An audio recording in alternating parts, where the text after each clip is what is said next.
श्री गुरुदेव दत्त. श्रीपाद वल्लभांनी भक्तांना सांगितलेली 12 अभयवचने. 1.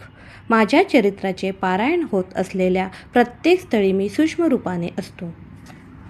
2. मला समर्पित असलेल्या साधकाचा मी डोळ्यात तेल घालून सांभाळ करतो. 3. पिठापुरम येथे मी प्रतिदिनी मध्यांतकाळी भिक्षा स्वीकारतो.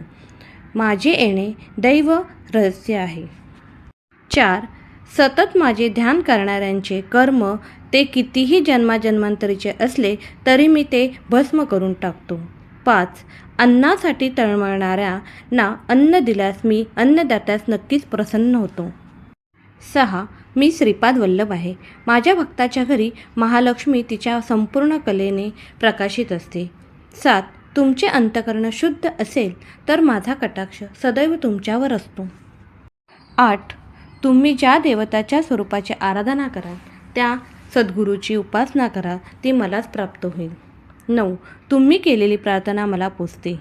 माझा अनुग्रह आशीर्वाद तुम्ही आराधलेल्या देवतेच्या स्वरूपाद्वारे तुमच्या सद्गुरूद्वारे तुम्हाला प्राप्त होतो.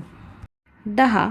श्रीपाद वल्लभ म्हणजे केवळ नामरूपच नाही, सकल देवता स्वरूप समस्त शक्तीचे अंश मिळून तुमचे विराट स्वरूप अनुष्ठानाद्वारे तुम्हाला समजू शकेल. 11. श्रीपाद वल्लभ हा माझा संपूर्ण योग अवतार आहे.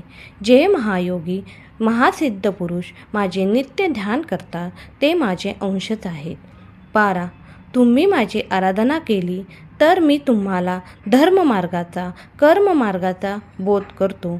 तुम्ही पतित होऊ नये म्हणून सदैव मी तुमचे रक्षण करतो. श्रीपाद वल्लभांचा जय जयकार असो. श्रीपाद वल्लभांचा जय जयकार असो. श्रीपाद वल्लभांचा जय जयकार असो.